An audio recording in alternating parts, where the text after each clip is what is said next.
Here we are. I am so excited here. It's office hours from Miami, just out of the Bahamas. Thank you so much, gentlemen, for joining me. As you know, we have the incredible Blaine Bartlett, learn.blainebartlett.com/LMM, the unbelievable mindset mastermind. If you haven't checked it out, please do so. And special guest today, Blaine, I brought in case I didn't make it, Mike Mamola. Hey, Blaine. He'll be joining us for the conversation. But we have a special guest, Blaine. I'm going to allow you to introduce Simon since you have a close relationship, and go ahead and introduce him. I'm absolutely honored to bring Simon onto the show here. We first met years ago, and I'm not going to date either one of us, but one of the things that I was most impressed by was the space in which Simon works and the work that he does in that space. Those of you that have been paying attention to what I'm up to, conscious capitalism, compassionate capitalism, Simon is actually kind of a seminal pioneer in this whole process and the whole movement. The work that he and his company does, We First, the whole migration from a focus on me to we. And what does that mean in terms of how I run a business? And the We First company, and he's going to talk a little bit about that, is doing absolutely stunning work with some of the largest brands in the world to transform kind of their mindset about how they go to market. And his first book, We First: How Brands and Consumers Use Social Media to Build a Better World, was a New York Times bestseller as well as a Wall Street Journal bestseller. And he's got a new book out. We're going to talk about it a little bit here. So, Simon, how'd I do? Oh, great. Thank you, Blaine. It was very kind of you and really great to see everyone. And just thank you to everyone for being interested in this topic. I mean, I think it's probably more important than ever, having been at this for a while now. And it feels like in a lot of really positive ways, its time is here. So it's exciting. Yeah. I mean, time really is here. I mean, I'm looking around on what the roundtable did a couple of years back to just kind of about a year ago or so, switched kind of the focus of business. And first of all, let's just kind of educate the audience here. What does We First do? So We First is a strategic consultancy that drives growth and impact for purpose-driven brands. And we've been lucky enough to work with Tom's and Timberland and Sony Pictures and SAP and VSP Global and VF that owns Vans and the North Face and many other brands. So we do this with small companies that are private equity or venture-backed. We do this with purpose leaders like Tom's or Timberland, and we also do it for very large, complex enterprises. And there's three things we do. One is strategy. What to say and how do you say it? How do you position your company if you want to be authentic to who you are and differentiated from all the competition out there? Secondly, we do the culture building. So what is the planning, training, tools you need to do to make sure that you're walking your talk internally, that it's actually true of your organization? It's not just some sort of image management. And then thirdly, we do the impact storytelling, where, depending on what that impact is in the world, how do you actually share that story in a way that doesn't seem self-directed or chest beating, but really engages people because it's about them and the difference we can all make in the world. So strategy, culture building, and impact storytelling, and for everything from sort of startups, venture-backed, private equity-backed startups up to large, complex organizations. Hey, Simon, It's Dave here. You have your new book, Lead with We. Yeah. One of the concerns I have, I've been blessed to be put on Blaine's book there, Compassionate Capitalism, and we work very, very diligently to change the world and impact, especially the youth. One of the things that I'm seeing is that we're losing momentum because it sounds like white noise now, right? Everybody's following Tom's lead, SAP's global initiative lead, and we're losing momentum because it's almost as if it's lost its coolness. And where do you think that's going? How do we keep people stimulating and compelled to affect and impact change? And where do you see it going? Yeah, I think it's a really good question. In the same way sustainability lost a bit of its sting because everybody's been sort of claiming the same thing, purpose is a word that's getting beaten up every day, whether it's in Super Bowl ads through to, TikTok. And the reality is this. Firstly, the good news is, this is a double-edged sword. These issues are front and center every day. We hear about the climate every day. We hear about the pandemic. We live it every day. We hear about social inequities and Black Lives Matter and the response to that every day. So the issues are front and center like never before. But as you say, there's so much noise and a lot of people are doing it disingenuously. So the reason I don't get worried about those who are just kind of playing at it is that you've got consumer activism, you've got employee activism, you've got media activism. Look at employees at Facebook, at Google, at Amazon, pushing back over, hate speech and climate response and, gender and pay scales and so on. So there's a lot of course correction going on. But how do we keep them engaged? I think there's a big shift. A lot of people have woken up to their agency for change, which is a lofty way of saying, hey, I'm not going to wait for somebody else to fix this mess. I've got to do it myself. And youth are so empowered to self-organize, self-mobilize. Like, look at, the climate movement and the extinction movement, where young people all around the world are saying, wake up, people with white hair. You better get out there and do something about it, because we're not waiting for you, or we will vote you out of office, or we'll get it done ourselves. So I think the course correction that comes from activism of all types is reassuring. I also think that we need to be invited into a lot of the movements that young people are leading themselves now. They're not looking to us to do it anymore. And I think the reality of these issues is in our face every single day now. So I think it's never going to fade away like it was a trend. Climate change isn't just going to go into the sunset. Loss of biodiversity isn't just going to disappear. Plastics in the ocean isn't going to be, oh, remember that thing we cared about last year? It's here to stay. So it's going to stay top of mind. I think everything except for the old white-haired presidential race. Besides that, we do see a lot of elections being much more diverse. Right. Disappointed in our presidential picks, that's all. Well, if you want old white-haired white men. Yeah, I think there is a premium on youth. If you look in Europe and France and lots of places around the world, the vast majority of elected officials now are that generation below. And I don't know, it might be symptomatic of the particular trajectory the country was on, or the fact that we're trying to protect certain vested interests which have been around for a long time and we're reluctant to let them go. But I think we're probably going to see a very big changing of the guard age-wise. I think we have to. I think so. Go ahead. I'm sorry, Mike. Go ahead. Jump in. No, I was going to ask you, Simon, with regard to what you said, I totally agree in cutting through the noise, right? So much noise to get to the sound. And leading requires a certain level of competency to get them. Lead with me. How do you, once you get people to that point, get them to continue to follow? Because that's a different talent. That's a different technique to get people to where you want them to be, but then to continue to have them going where you want them to go. Yeah, I mean, sustaining it is half the battle, as you say. But I want to step one step further back and say, for a long time, we looked to government and philanthropy to fix things. But I think all of us are aware now, whether it's partisanship or a lack of resources, that whatever we're doing, it's not happening fast enough or big enough. Because if it was, we wouldn't be in this mess, just from a blunt, stupid, practical point of view. In which case, we've got to ask ourselves, who is best equipped to do it? Who's got the intellect, the expertise, the resources, the reach, the communication tools, all those things you need to drive large-scale behavioral change. And it's pretty hard to argue against business as a sector. Business is one of those that's best qualified. Also, business is on the hook because they're half the problem in the first place, so they're on the hook to fixing it. So to your question about sustaining it, that then throws the onus onto companies, if you're a solopreneur or a massive global corporation, to really get articulate about what is your role in the world. Like, why are you here? Are you part of the problem or are you part of the solution? And that's why you see all these companies falling over themselves talking about what they're doing. And so they're doing long-term commitments. You're seeing this around ESG right now, environmental, social, and governance commitments. These companies are coming out and saying, hey, we're defensible. Look at what we're doing. And it necessarily implies not a short-term commitment. It's not a campaign. It's not optics, and it's just going to be for the summer launch of our new beach sandal. It's actually a long-term commitment.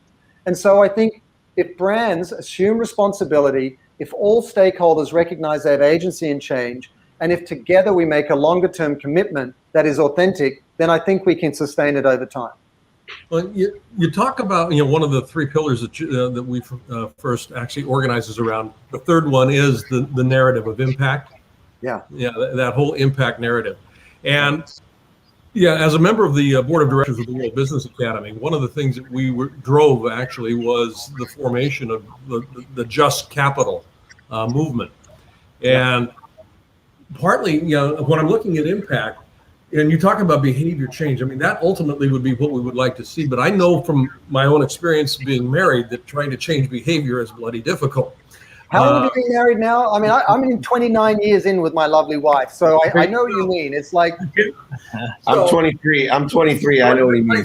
You just we are trainable. We are trainable. I swear. We are trainable. But the idea here is that if I change the description that people are using to make sense out of the world, I begin to change how they're feeling about it, which drives a different kind of behavior. So it's a focus on the change of description, and that's what I'm intrigued with your impact narrative. And this is also what I'm intrigued with the just capital thing, because we changed the metrics, and by definition, we're changing the description of what business is up to. It's a really important point. I've been a marketer for years, and I was an ad guy for a long time. I was a writer on Nike at their ad agency, Wieden & Kennedy, and I also was part of launching the Razr phone when I was worldwide creative director on Motorola. And you get a strong visceral experience as to what it means to launch something and change consumer mindset or behavior. Mm-hmm. Here's the key that we've failed to unlock sufficiently. We need language frames behavior. Consciously or not, the language you use kind of defines what lanes we all play in and the behavior that falls out of that. And so we need to change the language. And you've seen an evolution from, for example, global warming to climate emergency, just as one example of that. 2 days ago, yeah. Yeah, so the whole role of narrative is to say, wait a second, if we keep asking people to do something different using the same language, we're fools, we're twits, it just doesn't make any sense. So we've got to reframe the language. So the whole purpose of the dialogue that I've been a part of driving from me to we, and from we to we first, is to actually reframe the language. So when I launched my first book, it was crazy. It was like I was asked to do a TEDx talk, like the third TEDx talk ever, way back when. This was 2011. And I sat there and said, I just read a book on sustainable capitalism is anyone going to read this damn thing? And then I thought to myself, well, what am I really trying to do? And I realized I'm trying to put new language in the mouth of business, because new language will drive new behavior. And here we are 10 years later. The first chapter in the book was The Future of Profit is Purpose. And here we are 10 years later, thanks to the efforts of millions of people around the world, and companies and entrepreneurs, we're in a much better place there. So back to your question, when we do impact storytelling, we help brands articulate their role in the world, but then how they tell that story is important. And the way we talk about it is you need to be the celebrant, not celebrity of your stakeholder community. What does that mean? Too many companies doing good talk about themselves, and no one listens because they're talking about themselves. But if you get off yourself and talk about your employees and what they're doing, and what your customers are achieving with you, and what your partners are helping you achieve, you become the celebrant, not celebrity, and people will listen, people will share. And so it's not only the language outright that reframes behavior, it's the come from when you tell that story. Love that. And Simon, me too. I love the celebrant instead of the celebrity. But moreover, the dollars. What I see a lot of times is people are singular in their purpose, and yet there's so many different issues that they don't allow their dollars. So they may, have a certain interest in the ocean. Right. And so they direct their dollars to make sure that they're buying sustainable ocean products. Right. But then environmentally, they lose focus and they'll buy aerosols or whatever it is. How do you see the evolution? Because it's not a revolution. You've done this since 2011. Yeah. Blaine and I wrote our book years ago as well. Yeah. How do we see the evolution of being able to make the correct choices and put our dollars, where our minds are? Yeah, there's a few points to that. The first is, one of the things I wrote in the book was the evolution of revolution is contribution. So you don't actually turn the industry upside down, you out-contribute others. So that's a mindset shift. Secondly, how do you actually make sure that people aren't speaking out of both sides of their mouth? They say they care about this, but over here their supply chain's doing this, or they're contributing to this problem. I think a lot of brands, the vast majority, have got away with that for a long time. But the reason I'm so excited right now is the investor class has got involved. What does that mean? Institutional and retail investors are now saying to brands, are you a liability? Are you relevant to the future? Are you future-proofed yourself? Because you're exposing yourself to irrelevance, to activism if you're not responding. So the marketplace, I think up till now, we haven't really been able to change business because we haven't had that requisite coalition of stakeholders. Like business would want to do it, but consumers will buy crap. Or consumers will want to do it, but business is still making crap. And they undo each other's work. But now we have leadership, suppliers, employees, customers, consumers, and most importantly, the investor class that allow companies to grow, whether they're publicly traded or not. And that coalition is the first time we can offer a viable alternative to the old engine of capitalism. So to your question, they're being forced to change and get their ducks in a row. Absolutely agree, Simon. It's so much. I look forward to reading the book. Tell everyone where they can find you and the book. Yeah, I mean, the new book is coming out in November. It's called Lead with We. So if you go to leadwithwe.com or just go to Amazon and put in my name, Simon Mannering, or Lead with We, and you'll find it. Really appreciate the interest there. I also have a podcast at leadwithwe.com where I interview all the muckety-mucks from these big companies. And the whole purpose of that is, like you, just give people the insights they need to thrive and make a difference. So leadwithwe.com, and just really appreciate the chance to share some thinking. You guys are awesome. Hey. Oh, you enlightened me. Thank you, Simon. See you later, guys. In concert. Okay. 1, 2, 3. Thank you. Yeah, that's good. Great take. Yeah. Like I said, I've known him for a long time, and yeah, he's the real deal. I mean, what he does, he walks the talk. The firm walks the talk. And if you look at impact, he's having impact in the truest sense of that word. Well, here we go, talking about impact. We have our other friend waiting in the wings, David Clayton. Hey, thanks for having me. Appreciate it. CEO of Myster and Octave. Thank you so much for joining us. Thanks for having me. Your industry is growing, but what I like about where you're at is what I've learned to invest in over the years, which is the picks and axes of each industry. You don't have to worry about who's going to win. You're selling picks and axes. So what gave you, the heads up or the perspective to kind of get into the space of hardware industry? So, I mean, I'd always been a gadget guy into technology and hardware altogether, not just, limited to cannabis. And so when I saw what was happening with the industry, I mean, everybody trying to grow cannabis, start a dispensary, start manufacturing, things like that. And I just felt like there was a gap in the market where people were just not focusing on the tools, which is really interesting, right? You always hear that line in the gold rush, the people that made the money were the people that made the picks and axes, like you just said. So I kind of just jumped all in there, realizing that, there's a lot of benefits to not being stuck selling or growing cannabis. Our companies, we're not limited to licenses. We can sell all over the world and kind of wait for legalization to spread from there. Yeah. What I'm intrigued with there, Dave, is I'm a coffee aficionado. I've got an espresso machine. One of my best friends is Stuart Emery. Stuart just is the guru of baristas. Amazing. But I'm mentioning this because the hardware, it's not just a Mr. Coffee on the shelf that I'm making coffee in. I've got this little ritual, but the machine, it's precision ground. Everything that kind of goes into making that perfect cup of Americano in the morning. Now couldn't get it without the machine, but it's more than the machine delivering the coffee. It's the experience that's associated with that. Exactly. I mean, that's really it's how I should have answered. When the real way that I started all of this was I went on a double date and I came back to my house to smoke a joint, right? And I went and opened up a shoebox and brought it out and started grinding up the weed, and I couldn't find my my papers, and it was just not an impressive situation. And it really got me thinking, like, coffee, there's a ritual to coffee and it has hardware for it. There's a ritual to liquor. There's hardware, like your liquor cabinet. At that point in time, there wasn't really like a liquor cabinet or hardware that improves your ritual of cannabis consumption. So that's what birthed it. I went through an experience of looking kind of stupid by not being organized with my own accoutrements. And so I just I got to make some. That's basically where I came from. That's so cool. Absolutely. That's the truth. Exactly.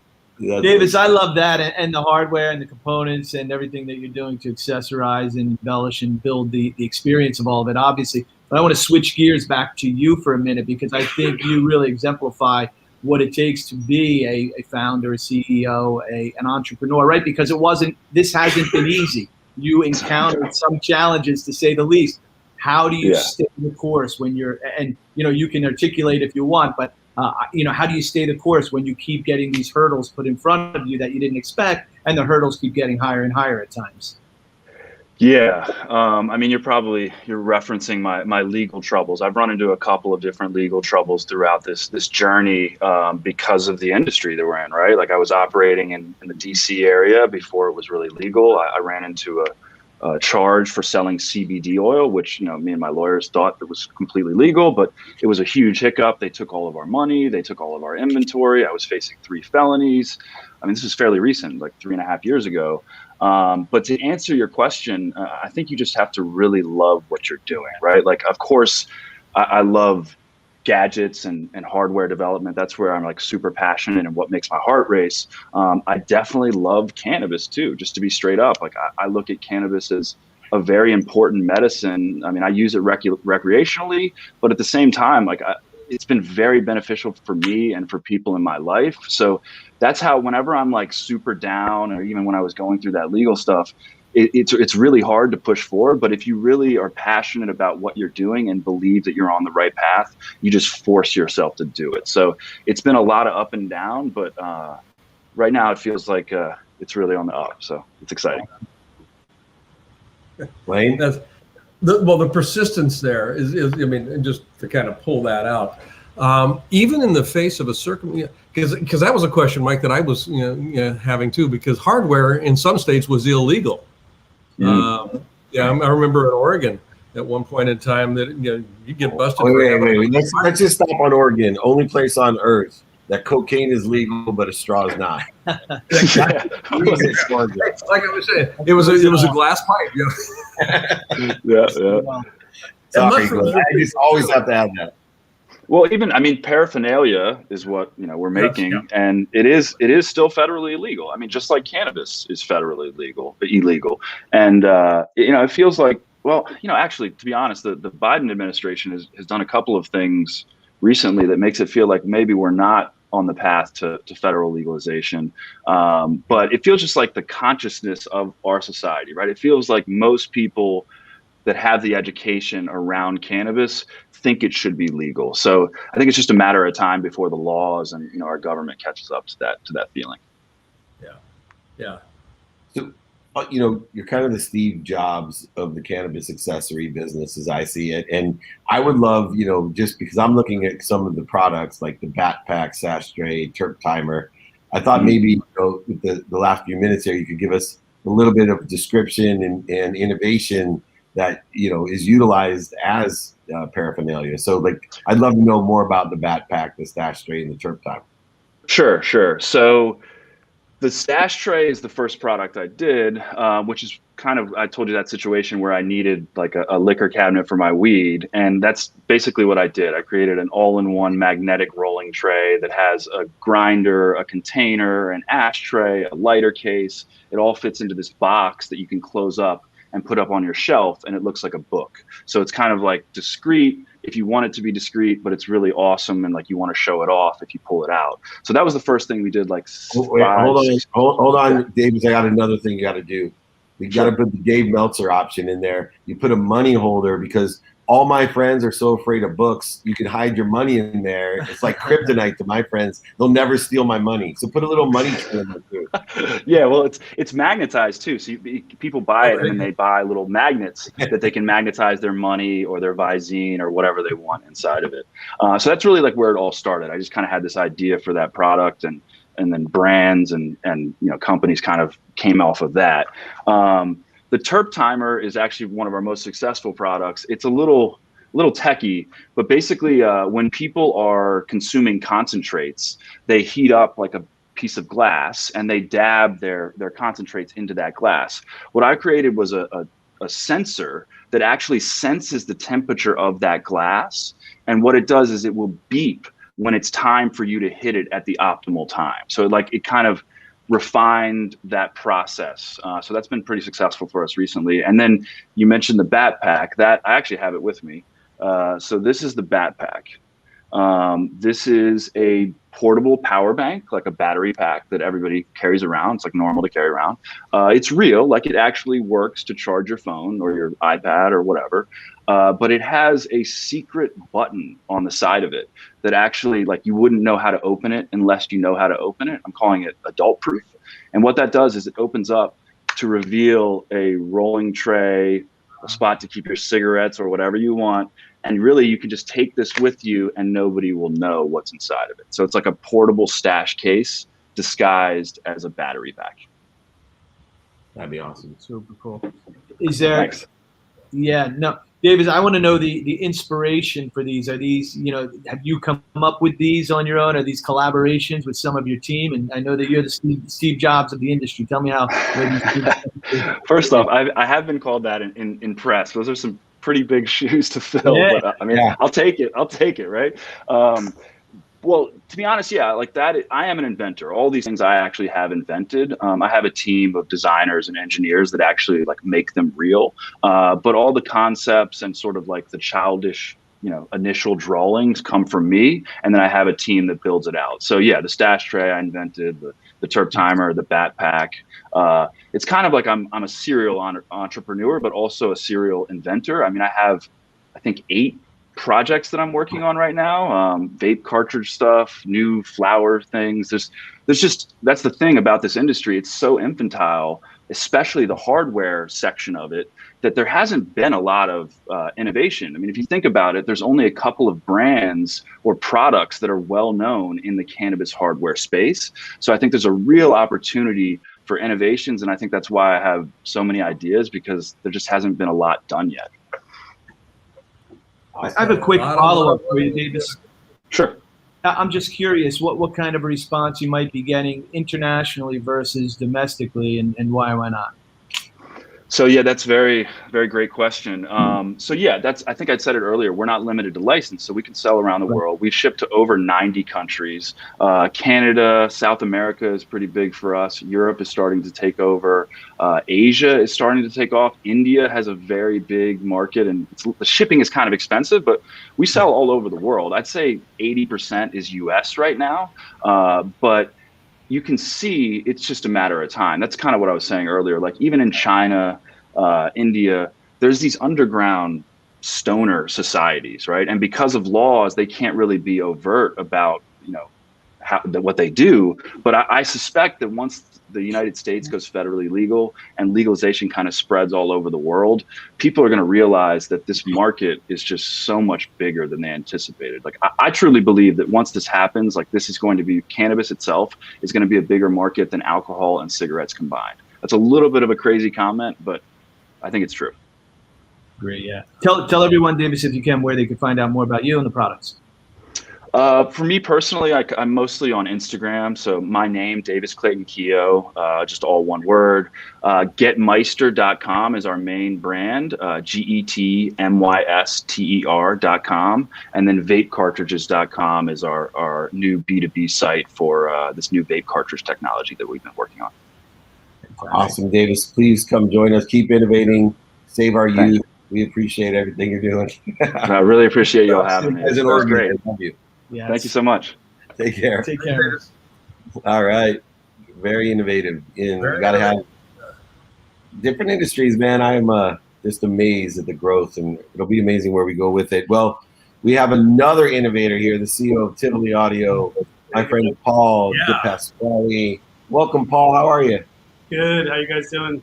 Good. Doing great. Well, you're working with another one of my friends, Taco. He's been on my Instagram Live with me a few times. Just an extraordinary talent on and off the court, obviously. Yeah. But you've released some new products and generations of products in a space that, when I'm looking at it going, why would you get involved in the audio side of things, technology from 20 years ago, and give it its kind of limited edition revelation? What was your inspiration to have that throwback and comeback? I mean, Tivoli's been doing this for 20 years. when we came out with our first Model 1, which was AM/FM radio, nobody really thought much of it. They're thinking MP3's on the rise. What is this radio company thinking? Between our knack for attention to detail, design, quality, always trying to make it more of a lifestyle experience, not just this high-end, audio product that we can deliver to consumers at an affordable price point, was really what kind of set our space and what has continued to make us different. Like you said, in an industry that is highly competitive, and tech is changing all the time. I mean, there are new services, new features that in some ways make our products obsolete, but we still continue to sell over 30 countries worldwide for the last 20 years. So for us, it's really comes down to just a powerful experience that we just feel like we are unmatched by any of the other partners out there. Well, one of the ways that the company's been described, and you specifically have been described as a designer that creates visual impact in audio. Yeah. And that's almost an oxymoron, to me. A visual impact in audio. Can you talk a little bit about that, Paul? Because that's very cool. Yeah, you'd be surprised. One of my traditional background is music production, and I saw when I was studying music production how much people were using computers and digital programs to analyze sound waves. And so for the last 20 years, people have been using their eyes when they're editing music, when they're doing things in the production side, more than their ears, and they're losing almost their ability to hear the difference of certain qualities of audio.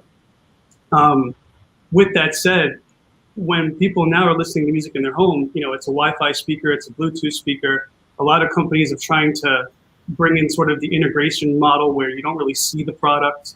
It's kind of just mounted on your wall.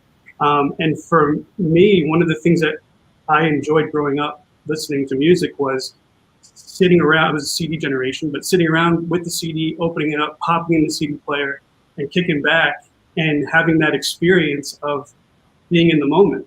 And with services like Spotify and Apple Music and iTunes and all these things, we've been sort of taken away from that experience. We've been like in our headphones, on the phone. You don't even look at the cover of the album anymore half the time. And for me, it was like, how can we bring back the physical and tangible experience? And that's that hands-on, tactile design orientation of our products. It's incredible, Paul. I absolutely love that, and I think we're going to see more and more of that, especially with NFTs and things now, right? With people bringing the visual into the audio and different genres of music and things. And I want to go back to, at the outset of your company, we talk about with a lot of businesses, the key to success is the ability to pivot or adaptation. And I know, audio specifically, looking back at some of the guys I knew when we were younger who had facilities, they were doing audio, maybe putting stereos in cars and different things. And technology changes kind of where you're going, whether you like it or not. And a lot of these guys who didn't pivot, now cars come out with such great stereo systems. For example, nobody's putting in head units and kicker systems and all these things, amplifiers they used to do before. Has technology been more, for some people, it affects them differently, like we said. Has it been more of a blessing or a curse for you with what you're doing and how you're doing it? You know what? To be honest, a little bit of both. In a way, the blessing has been that we figured out a simple formula, and we tried to create that simple experience. So even when we jumped from just doing AM/FM to like getting Google Cast involved and getting AirPlay involved, like, it was extremely painful, and it comes at a price that we weren't familiar with. It changed the way we had to do pricing models. It changed the way we had to market ourselves. But at the same time, it's the fact that we've been able to do it and keep still our look and feel and our experience is sort of a blessing that makes us still relevant. 20 years later, we're still putting out new things. Last year, 3 new models with AirPlay and Google Cast that 10 years ago, we probably never thought we'd get out of radio. So it's a huge one. One of the ways that I've described the soul of business, and that's partly what we look at here, is just kind of what's that spirit that informs what the organization does. The metric of it is, how do people feel about themselves when they're in the presence of your product or service? And what I'm hearing you talk about is that full sensory experience, not just an auditory experience. How have you found that keeping that as a focal point, that holistic experience, how has that informed how the company has actually sustained itself, over 20 years? I mean, you said it. Service has probably been the thing that has kept us really with a huge loyal customer base worldwide. We offer some really generation extensive warranty programs that we have customers that have owned products for 12 years that are sending them back and we're replacing or repairing them, or we're offering them trade-ins for the latest, greatest product that we've made. And that customer service experience we pride ourselves on. And to mirror that on the product side, like you said, it's an experience-driven product. People are feeling not just a good sound quality, but they're feeling something that brings pure emotion and raw emotion. And more importantly, it's sharing one of the most important things I believe in is music, which is, a universal language. And going to the soul that you're talking about, it's something that everybody understands no matter where you are in the world. And that's pretty special for us, to share that. Well, another special thing too, Paul, last question to talk about for me is, you were able to raise so much money with no experience in raising money. And I was wondering, was it more raising the money on a true, strong business model, or how much of it was the emotional connection that people have? People bound emotion for logical reasons, and you really are able to touch into a memory, an emotional memory, and enhance it with visualization. How much was emotion and how much was a strong business case? Because it's very rare for someone, with no experience at all to be able to raise millions of dollars to save your business. It's 50-50. I mean, without that customer base that finds something special, I wouldn't have been as passionate to say, hey, we serve a valuable purpose for our customers. And it gave me a lot of confidence that when I was going out there raising money on a consumer electronics brand that isn't this big mainstream brand, it gave me the confidence to say, hey, this is worth a damn. People actually find this to be special. And that gave me a lot of insight, especially from markets that I never even knew we were even remotely popular in, and was able to actually pick all that up in the last 5 years and bring some new capital and new direction to the company. So it's a bit of both. I feed off of it, for sure. Well, it's impressive, I'll tell you that. Yeah. Thank you very much. Yeah. My last question is, Paul, where do we go from here? Where is technology? You've integrated sound and sight, and where do we go from here? This is exciting stuff. Yeah, I mean, obviously, we're still balancing. I think the whole industry in audio is balancing the quality and quantity measure of access, easy access, and how we get it to the consumers listening as easy and as seamless as possible. We're certainly trying to make sure we continue to deliver that. We, like I said, we came from a place where you just turned on the radio and instantly heard something. We need to continue to develop off of these new technologies and figure out a way that we can offer something unique. But it is a turbulent place. You've got a lot of big players, and certainly COVID has made it very difficult right now in the consumer electronics space with a lot of random, shortages and parts and issues. So once we get out of this phase, I think the direction for us is to just stay the course of knowing what we do, not changing who we are to meet a trend or meet the next best thing, and just try to incorporate those new technologies the best we can. And still try to do it at a high quality, at affordable price, as we've always done. Love it. All right. Go ahead. Yeah. Oh, no, I was going to let you go ahead, Blaine. I was going to finish up, but go ahead. No, I mean, I was just kind of riffing as you were talking about the future, and Mike, it was a great question. What came to mind for me was I went way back in time to Fantasia, the visual representation of those classic pieces of music. Yeah. And where my brain went to was AR and VR. Just kind of the translation of sound through a virtual reality experience. I mean, the future is really rich. Yeah, and those two go hand in hand more than you think. I mean, so it's going to be a big player. And whether we get into that or not, we'll see. Okay, that was kind of where I was going to go. Are you taking over there? Well, say hi to Taco for me. Everyone can find you at TivoliAudio.com. Anywhere they can find you or anyone else. Anything I'm missing? Yeah, I mean, I'm more relevant on Instagram. Tivoli Audio is very vibrant on Instagram, so you can check us out there. You're very vibrant in every aspect, so we appreciate you coming on. Thank you so much. And congratulations. We need more entrepreneurs like you saving brands and giving us alternative methodologies in order to enjoy and really relax in a different way. So I really applaud you. So thank you very much. I appreciate that. Thank you guys for the time. Awesome, Paul. Take care. Yeah, you too. Right on. Good stuff. All right, boys. I think we're going to have someone come on for a question, but I thought maybe we go ahead. Oh, she's here already. Chastity, how are you? Hi, guys. Good to see you. Quick draw. Chastity, I'd love for you just to give a quick background as CEO and president of the Jeremiah Project. We do such good work. We'd love for you to give a little background to everyone. And then I know you have a question for the unbelievable trio here. You've heard of the tenors? That's pretty much us three. So we can sing for you. Tanners. We're the Tanners. I love it. Good evening. My name is Chastity, Lord, CEO and President here at Jeremiah Program, national organization, 7 cities, supports and centers single moms and their kids, 2 generations at a time to disrupt poverty. 2 key levers are housing and education. We know in this country that economic mobility, the degree matters, the job matters, but it's simply not enough. We have to make sure and understand the larger intersectional points that kind of play into that. Workforce development, social safety nets, etc. And I'll stop there. Awesome. Well, you have a question for us? So here's the question. So I actually love business, entrepreneur, social entrepreneur, spirit, social capitalist, all of the things.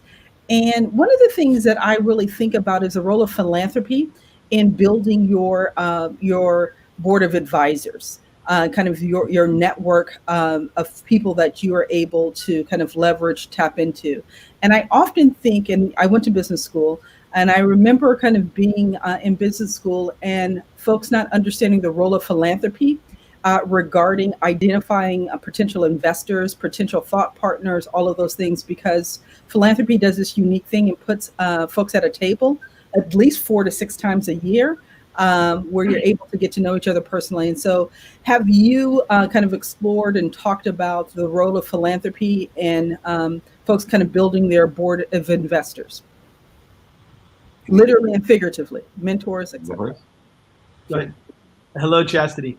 Yeah, we have, and it's an important component of everyone that we talk to and do business with, and when we speak to others in executive coaching and mentoring seminars. I mean, I think you stated it perfectly. There's a crucial component. It's not just about what people think businesses, philanthropic endeavors, have value beyond what is typically seen. I think there's so many intangibles in addition to the tangibles that people need to consider and need to be aware of, because it's just exponential the way you can grow by incorporating that. Yeah.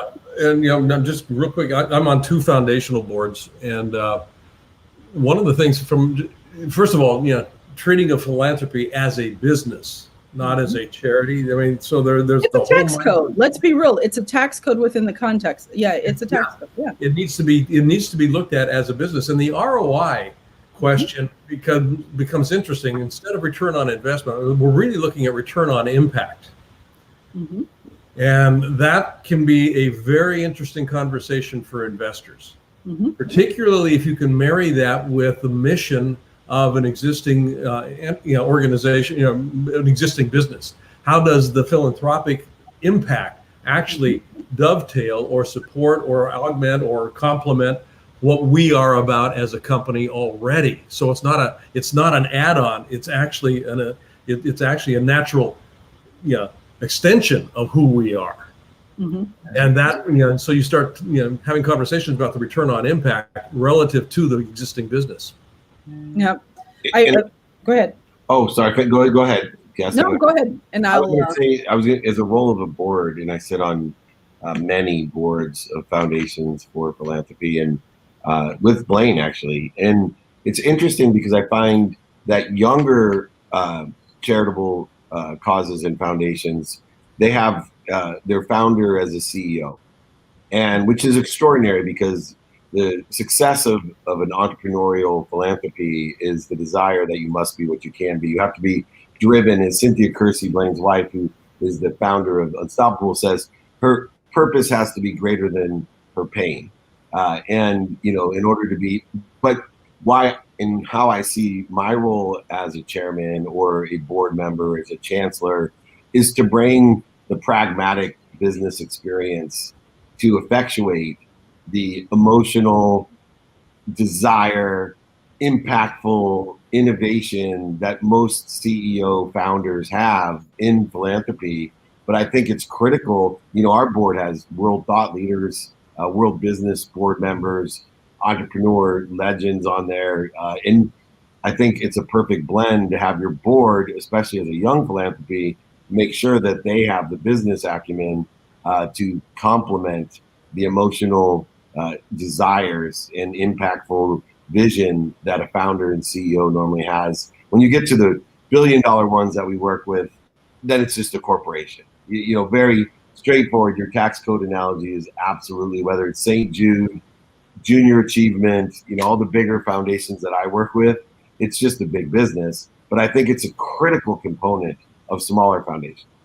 So to clarify a point, there are two things that I wanted to kind of pose the question, but also get across, is that when you think about business development, entrepreneurship, when you think about investment, whether it's venture capital, angel funders, there's a duality to this that I want to kind of convey, is there is the opportunity to be a part of a community that is making a social impact. But there's also an opportunity to actually invest in you, the entrepreneur, the business leader as well, because you are able to increase your network with depth and breadth in a different way, because it's not a cocktail hour. It's not a one-off. You're actually coming back 4 times a year. You're doing retreats. There's an opportunity for people to get to know you kind of differently. And so it's the duality of that I want to always kind of try and get across. And I think it's just a really interesting conversation when we think about building the network, when you think about some of the frameworks that you guys talk about week after week. Philanthropy plays a role in that, what you're doing for, but also the way that it can feed you. I just got back from a humongous trip to the Bahamas with millionaires and billionaires, all stemming from philanthropy.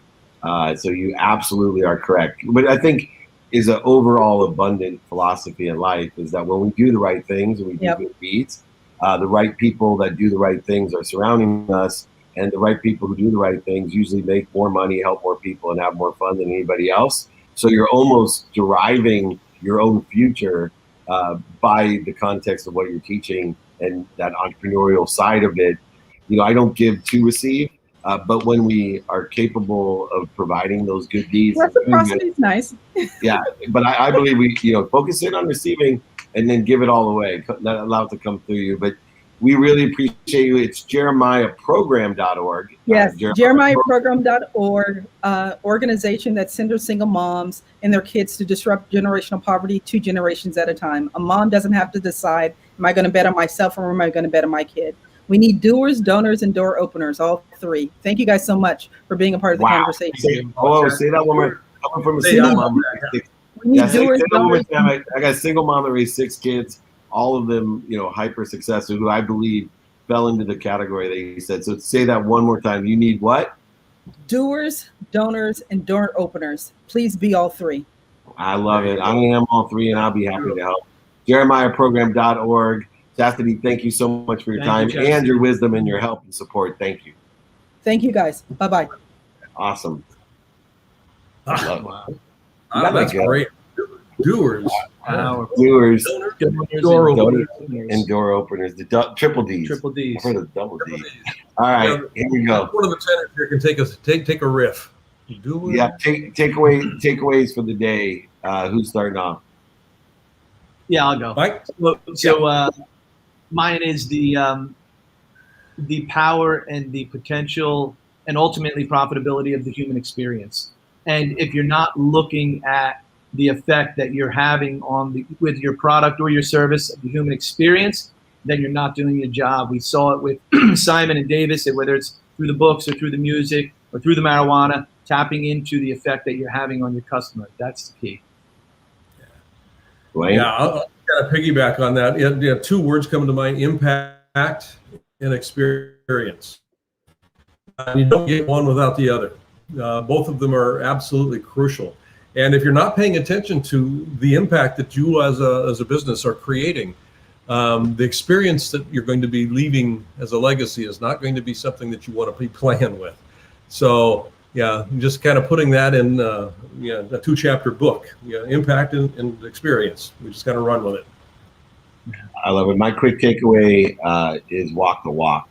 I think these are extraordinary people, and all of them are in a space differentiated by so many different things, but they're people who walk the walk. And leaders, they walk the walk. And you know, it's like children, they may not listen to you, but they watch you. And if we watch people like Simon and Davis and Paul and Chastity, those are 4 people that walk the walk. And a lot of times we get a lot of rhetoric, a lot of noise, and we find out that they don't walk the walk. My takeaway is that, you know, I love these 4 entrepreneurs, philanthropreneurs, creating that impact that all of you noticed, but they all walk the walk. And you know what? We need more people that will literally, they have great innovation, but they walk the walk. And I appreciate all 4. I appreciate both of you with your patience and joining me today. It's been an incredible show. We should maybe invite Mike back once in a while to cover us. What do you think? I love having you around here, Mike. And one more thing, I just want to make sure we drop this one in since you and I are both on the board. This coming Wednesday, the 21st, 5 p.m. Pacific time, the Unstoppable Celebration is taking place. Get your tickets at unstoppablecelebration.org. Going to be an incredible show, and you talk about walking the talk and walking the walk. This organization is phenomenal. Yeah, and I'm biased, but unstoppablecelebration.org. Go ahead. It's amazing people.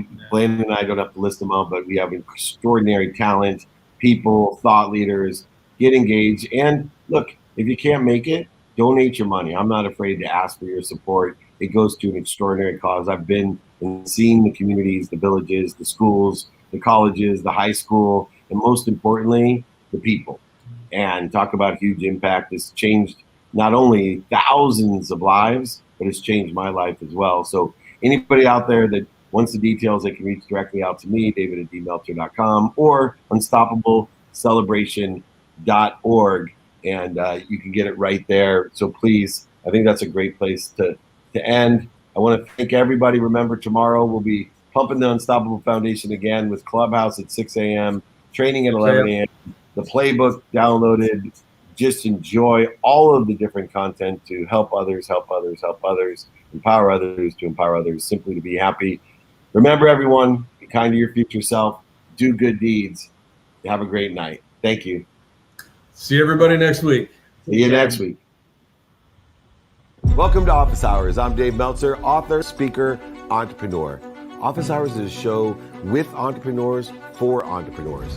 And we're going to dive deep into the mindset of what it takes to be an entrepreneur, how to start, how to scale, and how to exit. We're going to talk to the celebrities, the athletes, the entertainers, the billionaires, all who want to be or are entrepreneurs. And we're going to find out what it takes to have that desire that you must be what you can be, to make a lot of money, help a lot of people, and have a lot of fun. And we're going to get inside the mindset of the entrepreneur. You want to go fast, go alone. You want to go far, go together. You know, we can handle hard, but it's long that bothers us. I really encourage every entrepreneur to think hard and smart, but I really give a lot of weight to an entrepreneur that works long. I don't want to be exclusive. I don't want to create a product that's only for one person. I want it to be for everyone. I think the beauty of a values-based approach to business is that it sets a compass in place that you can follow, whether you're dealing with a COVID, a pandemic, an economy, social unrest, or a roaring economy. The best investment you have to make is to bet on yourself. And that's exactly what you're saying. And that's emotionally, that could be monetarily, that could be time. There's so many different, that could be giving. The one consistent thing about them and everybody here is that just like every good house, they've got a strong foundation of core values and work ethic, right? Every last one of them spoke about the things that shaped them, and they still implement those things no matter when they jump from here to here to here, they're still doing the same things that got them to the first place. I still remember when we bought YouTube, and it seemed like we're going to pay billions of dollars for this company that has no revenue and not even a plan to get revenue. But now it's a key part of the Alphabet strategy. Right, a rising tide lifts all ships, and that's what's happening here. You create that elevated frequency, that elevated energy that everyone benefits from. If you appreciate what we all are the same, it allows us to appreciate how different we are. And I say appreciate the differences. And I think that separation that exists today is something that we all need to work on, because together we'll go far. Come join me inside the greatest minds of entrepreneurship here on Office Hours.